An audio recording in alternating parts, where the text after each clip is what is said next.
Okay, this is our game of the week.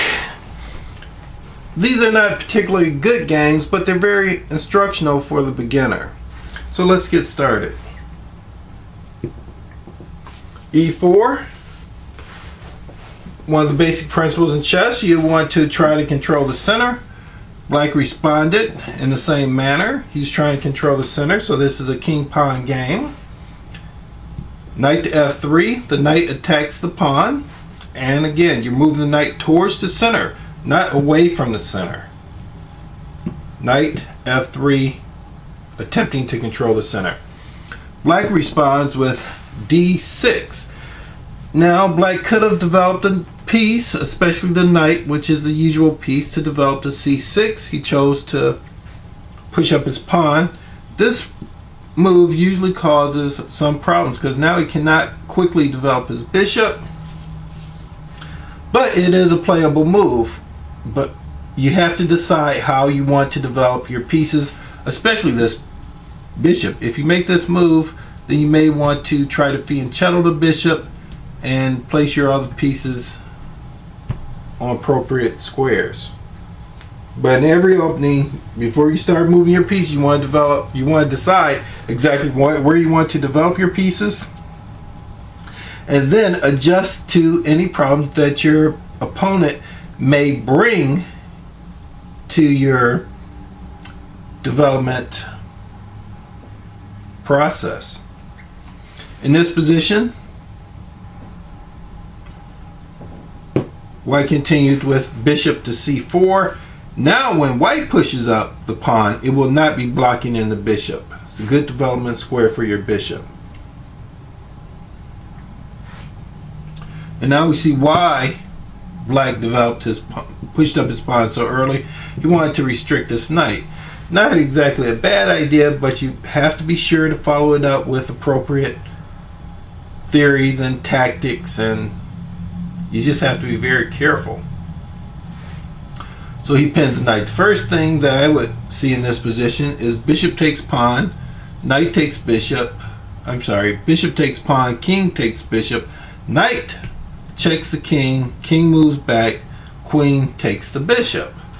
That will leave White a pawn ahead. But you always have to consider, what if your opponent does something different? Bishop takes pawn, check. If the king does any move outside of taking that bishop, bishop can come back. White's fine, he's pawn up. Bishop takes pawn, king takes bishop, knight checks the king. What if queen takes the knight? Then queen takes the bishop. Oh, it cannot take the bishop because now the bishop is protected. So that move does not work. White decides to pawn to D3. Now the move may work because now this knight will be protected by the bishop. Knight to C6, a good developing move. He's developing his knight towards the center, and he may even be allowing for himself a quick queenside castle, which would be fine.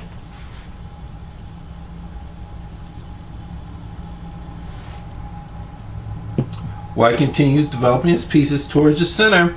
He's actually looking at a trap here. If knight takes pawn, bishop takes queen, bishop takes pawn check, king moves up, knight D5, checkmate. But always consider, what if your opponent should do something different? Knight takes pawn, knight takes knight. Queen takes bishop, knight takes queen. That no longer works. So it's not a good idea.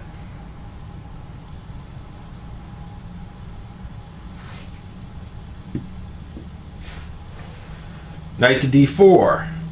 Now we go back to the trap. Knight takes pawn, bishop takes queen, bishop takes pawn check, king only move, knight D5 checkmate. Now knight takes pawn. There's no knight to capture the knight back. Knight takes pawn. What if pawn takes pawn? Queen takes bishop, knight checks, wins the rook.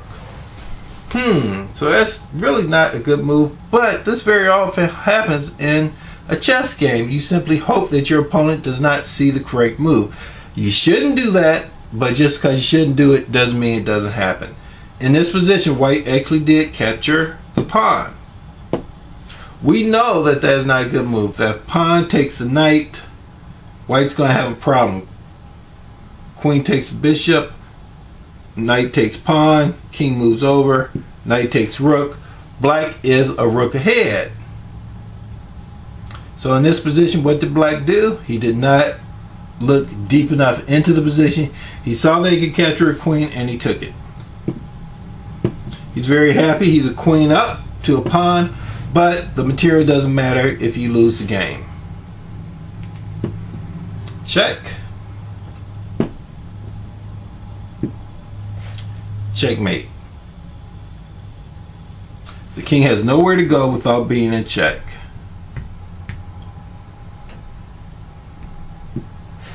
Now, this is a basic trap, and every chess player should know their basic traps. It didn't work the way the trap is supposed to work, but it still works when your opponent is not looking deep enough into the position. I hope you learned something about how to apply the principles as they relate to chess.